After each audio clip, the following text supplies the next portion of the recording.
Araw guys ay manunuho kami ng isda at mangungukab kami ng bato. At bawat madaanan namin, hindi talaga namin papasailuin. At ipo-food trip namin dito sa bahay namin. At for sure na mabubungkag na naman at mawawagtang naman ang mga baho nito. Kaya samahan nyo kami. What's up sa inyo guys? For today's video ay inandam na nga namin yung mga kagamitang pandagat namin, yung masapang at ispat, dahil matagal-tagal na tayong hindi nakapano ng isda tuwing gabi. As you can see naman guys, bumiyahe na nga kami at nakaabot na nga kami dito. At siyempre nagsima-sima na nga muna tayo ng pan dito dahil nagugusta at nagugutom tayo, dahil makapoy rin talaga magbaktas-baktas dito sa unasan. At as you can see naman guys, kasama ko sila Papa dito at yung mga pagkumangkon ko dito na talagang manunuo kami dahil sila yung manggagaling manguha ng mga isda. As you can see naman guys, yung unasan namin dito sobrang daming kahoyan talaga at sobrang daming wakwak. Pwede ka manghuli ng wakwak dito at i-food trip mo. At sa puntong ito ay nakaabot na nga kami dito sa dagat namin at may nagbabuwang-buwang na kagad na isda at hindi na namin pinasaylo, pinana na kagad ni Bayoy. As you can see naman guys, yung isda talaga dito na bulas ay sobrang nagkisik-kisik talaga at hindi na namin pinasaylo. At dito ay nakakita pa nga si Papa ng isa pang isda pero nakabuhi siya at nakadagan. Talagang hindi pa patyunon yun na isda na yun. At sa puntong ito ay may nagbabuwang-buwang na naman na isda at as you can see naman guys, nagpahigda na siya dahil gusto niya nang magpapana. At siyempre hindi na kami nagpaduha-duhay, natulan na kaagad namin ng parusang kamatayan. As you can see naman guys, nagkisi-kisi pa at munting pag nakabuhay at nagkirig-kirig pa at binutang na namin sa sudlanan na balde. As you can see naman guys, may tayong pa naman dito na sobrang sakit naman talaga kapag nakatunok yan. Talagang mapipiang ka kapag natunok ka ng tayom.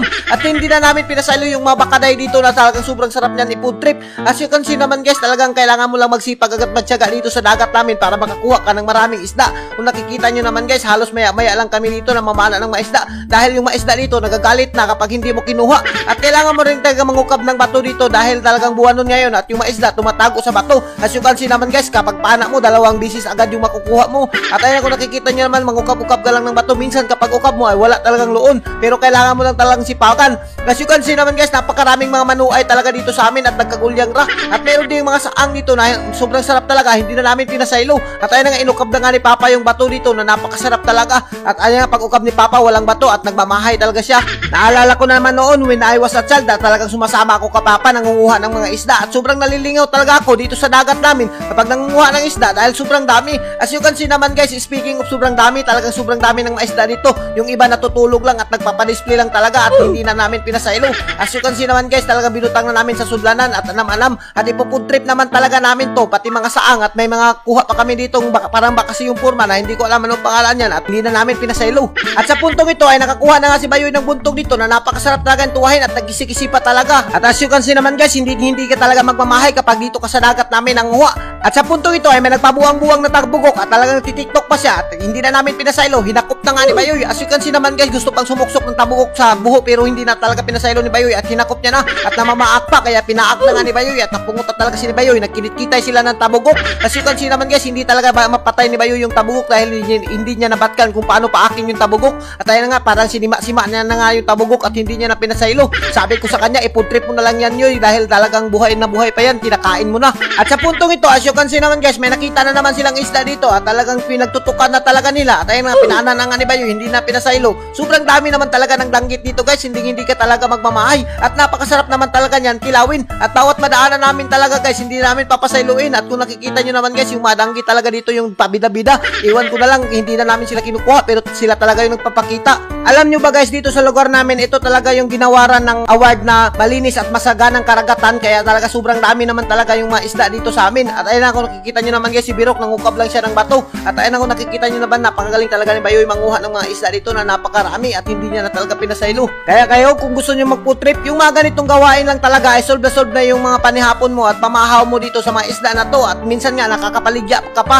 As you can see naman guys, hindi na talaga nila pinasaylo yung danggit na sobrang sarap talaga. At kung umabot ka sa video na to, mag-comment ka kung taga saan ka at para malaman na rin namin kung ganito rin ba yung ginagawa nyo sa inyo. At sa puntong ito, may nakita kami ditong barang ahas na tangkig at talagang hindi yan nakukuha. At may mga bata pa kami nakita dito na nanunuo rin sila para may pang-ulam rin. Sobrang tuwag-tuwa naman talaga kahit pati mga bata nanunuo na dito sa amin at sobrang dami rin ang makuha nila. As you can see naman guys, pati mga saang hindi na talaga namin pinasaylo at binirahan na talaga namin sa sobrang dami ng mga isda at mga lamang dagat dito sa amin. Alam nyo ba guys, yung panunuo at pangunguha ng isda, ito yung mga number 1 panginabuhi umuwi dito sa amin. Kahit bata, matanda at talagang pumupunta dito sa dagat, pero hindi pa rin nauubos yung mga isda dito sa amin dahil sobrang dami naman talaga. As you can see naman guys, talagang karga ng karga kami dito ng mga isda at mga saang. Hindi na namin talaga pinasaylo dahil napakasarap naman talaga ng saang kapag sinundan mo. At sa puntong ito ay may nagsurusuroy na tabugok at pinunit na nga ni Birok at nalilisudan pa siya. Kung nakikita nyo naman, napakaliit ng tabugok pero ginaginot na namin, hindi na talaga namin pinasaylo at kinitkit na nga ni Birok. At may nakita na naman akong saang dito na napakasarap talaga at may mga taliki-tiki talaga dito na napakasarap talaga at hinatulan na kaagad namin ng parusang kamatayan. At sa puntong ito ay medyo madami-dami na nga nang kuha namin at naghinay-hinay na kami pagbaktas at pag-uli dahil alauna na to ng gabi.